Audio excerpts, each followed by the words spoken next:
This card right here sucks for this deck right here.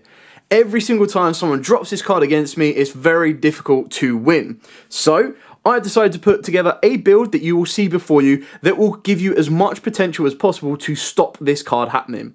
Now obviously it's very, very difficult because whether you go first or second, there's very few cards in the game that allow you to actually trigger to stop Dimension Shifter. With this build, I've given you maximum potential in order to get to that Bagooska to see out the few plays, but I've also put in a very nice little addition that will also help you counteract it and deal with it where at all possible. So, with all of that out of the way, please smash that like button, hit that notification bell, and subscribe so you don't miss out on any more upcoming content. So, we're going to start off with pretty much the standard lineup. Nothing else really changed with this one. I don't even feel that you weather a brick massively with this lineup. So, you know, the standards of freeze of everything, the Greffers, the Rainbows, the Gentas, and the Snows. Again, standard with the rest, we've got the Beige, the Silver, the Gold, and the Ceruli. I've gone back to the normal summon of Fairy Tail Luna, just for the pure fact that a normal summon of Fairy Tail Luna can just be as important. So if you get hit with a D-Shifter, you can just go and normal summon the Luna. Luna will then give you that capabilities in order to still provide some form of interruption. So if we go in second, Luna can bounce a card, and if you go in first, it can also bounce a card during your opponent's turn as well. So now we move on to the first Spice card, and the first Spice card is this one right here. Astral Kuriboh. Now before a lot of you lose your mind and go, oh, that card's terrible, it locks you into numbers.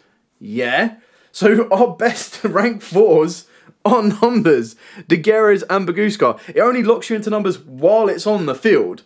And if that wasn't enough reason to be playing it, it can also, surprise, reveal a level 8 to get into these guys as well. So it increases your consistency for a defender or an aggressor. On top of that, if that wasn't enough, have you noticed this right here?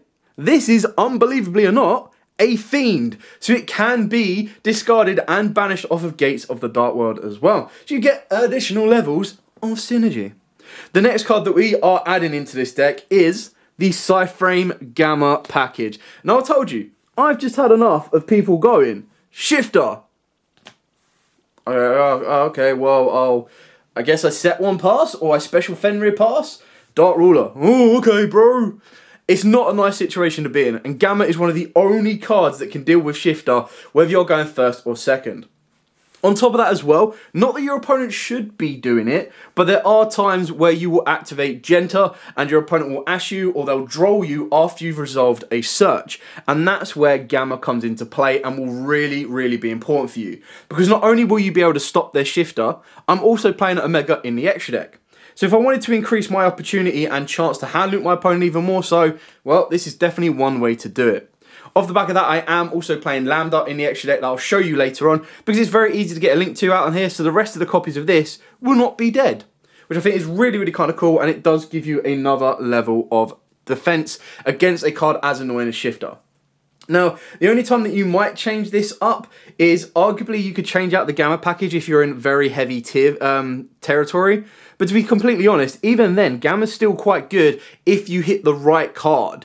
Obviously, it's a little bit more specific, but it can also hit buy steals and everything else as well. For the Danger lineup, the only thing that I've changed of the Danger lineup is I've now actually cut Thunderbird completely, purely because it's rare that my opponent are having that many set cards.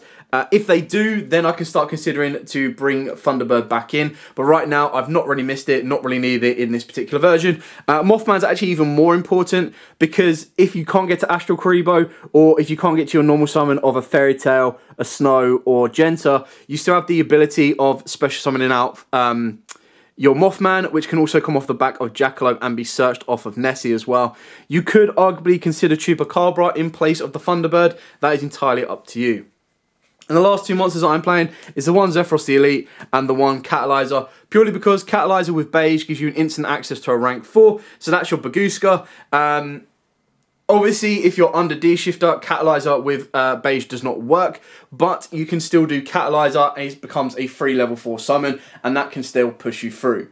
On top of that as well, Catalyzer can be a level 8 free summon, and that's where, in theory, if you went Catalyzer plus a Graffer plus a Astral Kuriboh, that gives you your OTK push. If you want your defensive push, Catalyzer plus anything, plus an Astral Kuriboh gives you your rank 4 play as well. So it's all about being able to get to Baguska or the Numeron Dragon OTK push. And a lot of people, when they play Shifter, believe it or not, they kind of get a little bit laxical and they'll leave a monster in attack mode because they're like, they can't break through Shifter. Especially if they know you're playing Darkworld and they Shifter you. Like, it is a very, very powerful card against this deck. Spell lineup, pretty straightforward and simple. I mean, this is what I was saying about the hand loop being even better. Like, can you imagine if your opponent goes Shifter and you go Gamma, you go into a Mega. Obviously, only if they do Shifter during the main phase. Some people do it during the standby phase, which is absolutely fine. But if they do it during the main phase, not only can you then Talents look at their hand, rip one, you can then Omega, rip another one, and they're playing with 2 cards already. Another additional bonus of Omega is it can actually let you put your Greffers back from your Banish Zones back into the graveyard, which can be incredibly powerful, especially with Bysteals running around. Some people deciding to play DD Crows. Being able to put that Greffer back because your opponent doesn't expect an Omega or anything along those lines gives you more access to your Ascension. Now, the one big change that I have made with this deck is I now am testing out 1 Ascension. This is only testing it, and the reason I'm only testing it is because I don't...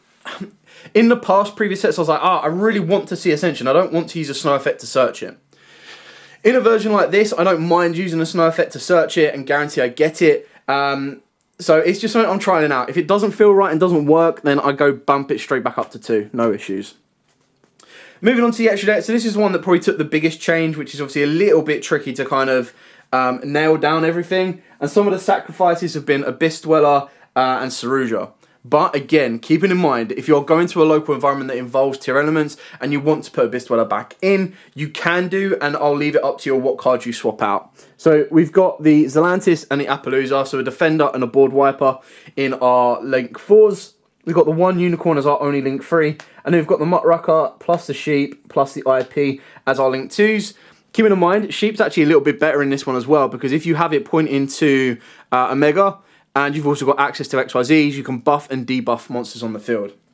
The last Link 2 is the Lambda. It's just a generic Link 2. Now, arguably, if I'm going this route, I could put Lambda in space of IP.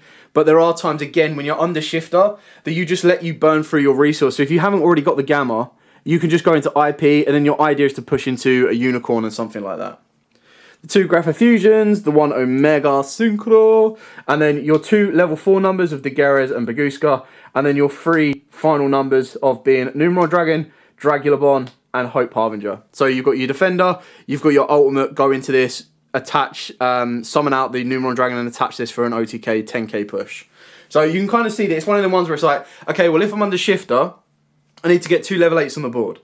So that's when you're starting to rely on stuff like your Bigfoot to be successfully resolving in order to get him to the board, and then being able to obviously push for that OTK play. But that's where your Astral Kuriboh can come in, because then as soon as you get a single Bigfoot on the board, or a single Greffer, or a single Rainbow, which keep in mind can also come off of Catalyzer, all you then need to do is activate Astral Kuriboh, reveal one of these. Astral Kuriboh will summon to come a level 8. You then overlay it into the Dragulabon. You go into Numeron Dragon, and then you swing in for an OTK. So the addition of the Astral Kuriboh is actually really pretty cool in this particular version.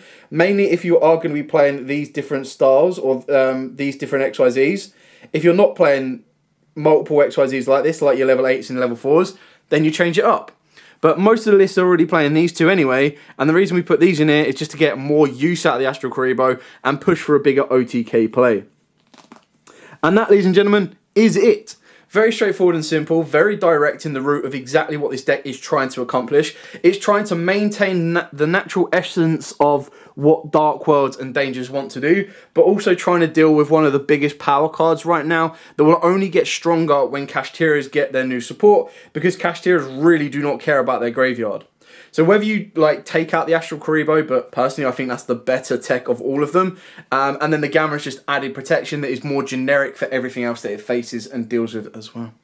Anyway, thank you so much for watching. Don't forget to like, comment, subscribe, share. If you do have any questions at all, please put them down in the comments below. Thank you so much for supporting this channel and supporting all of the Dark World content. I was going to try and do less and less of it, but you guys seem to love it more and more, so I'm more than happy to produce more content like this for you. As you would have seen in the past, you've probably got free, like 1 to 2 duels this week and free profiles. So if there are any particular questions you have about it, if you want me to do like a particular topic in regards to Dark Worlds, then just let me know. And of course, I will be more than happy to do that for you and go from there. I can do test times with this deck as well if you absolutely want to. So smashing the video, getting it to 50 likes will unlock that as well. But for now, thank you so much for watching. Don't forget to like, comment, subscribe, share. And as absolutely always, stay safe. And of course, happy dueling.